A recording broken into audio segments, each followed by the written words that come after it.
Ben Stokes said he has never had more fun in an England shirt after guiding the men's test side to an historic series win in Pakistan. Victory in Karachi, achieved in 67 deliveries of day 4 of the third test, confirmed a 3-0 scoreline. England have bossed at least 12 of the 13 days of play and have now won 9 of Stokes' first 10 matches since becoming captain at the start of the summer. This was their third series win to boot. Stokes was there at the end, not out on 35, alongside Ben Duckett, who struck the final delivery of the series for 4 to move to 82 not out. The pair embraced before walking off to join their teammates, all with beaming smiles across their faces. The guts of the work had been achieved before Tuesday, thus the celebrations in the changing room, then back at the team hotel, were far more expressive than on Monday. Nevertheless, with a night to comprehend becoming the first team to sweep Pakistan in their own conditions, a week after they confirmed just their third series win in the country, the captain was under no illusions.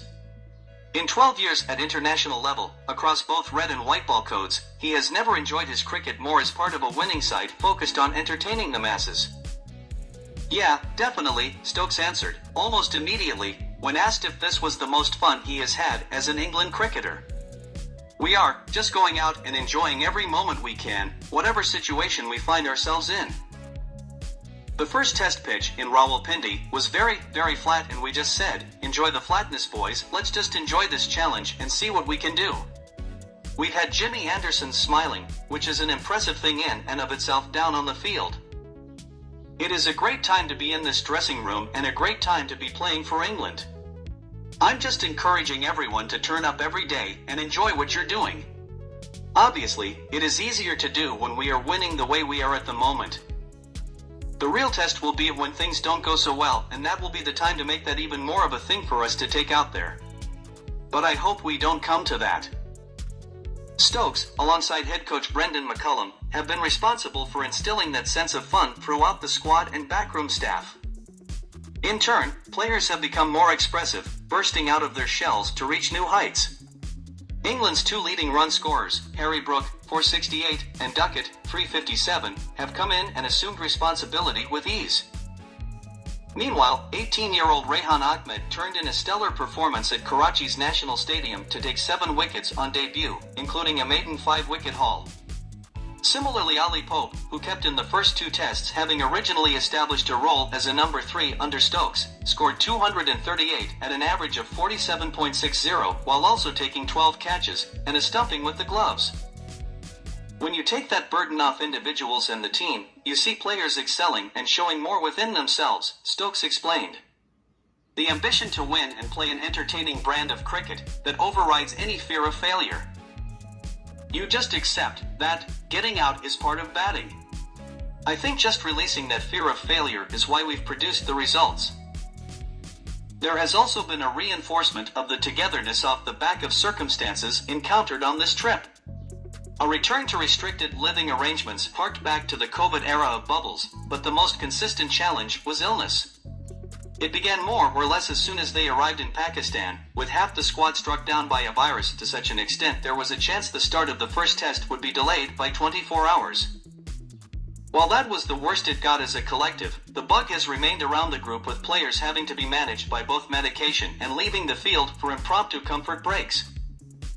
Mark Wood, who was ill during the first test, which he sat out primarily because he was recovering from a pre-existing hip injury, emerged to play a vital part in the second in Multan, bowling England to a series-clinching 26-run win on the final day.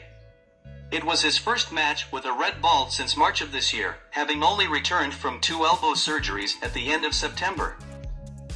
Ollie Robinson was the worst affected in this final match, leaving the field after 3 overs on day 1 when nature made an untimely call. Having known he was struggling before the teams were confirmed, he reiterated to the management group that he wanted to play, regardless. I was pretty crook the first day, Robinson said, but I said to Baz I really wanted to play to prove a point to everyone here, and back home, that I can play 3 test matches. I got through it in the end, and the 3-0 win makes it all worth it. That commitment to the cause from individuals under duress has been a point of pride for Stokes. When we've turned up the ground, we just crack on with the cricket, and everyone's put that to one side and concentrated on what they needed to do to win the game at the time, he said. I don't know if being ill and winning games has any correlation to us going any further. It just shows the way we crack on and get on with things.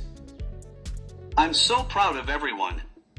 They got through the external stuff, with the illness that's been floating around, and everyone's put the effort in. We've had some days out in the field when the bowlers have come off drained and not feeling great. But they've rested up and then they've all turned up against the next day. Woody in particular, the role he's played while not feeling great, is a huge effort, running in and bowling as fast as he does. Stokes believes it will take a while for the achievement of winning in Pakistan to hit home, let alone through winning all 3 matches. It is a sentiment shared by his teammates. Though they are keen to live in the moment, to be where our feet are, as Jack Leach put it during the series, the temptation to look at the next frontiers are too great to ignore. A 2-test tour of New Zealand awaits in February, followed by a home summer with a one-off test against Ireland and then the headliner of an Ashes series against Australia. While reticent to be drawn on specifics, particularly on how this style of play might fare against their biggest rivals, Stokes admitted a degree of excitement at what 2023 will hold. He hopes, above all else, that they face those challenges with exactly the same bravado and character they have shown so far under his watch. I obviously have my eye on the Ashes and have got little things about that in the back of my head, he said. We will just continue to grow as team, spend more time here as a unit, and keep enjoying having fun, playing cricket with a smile on our face and win as much as we can.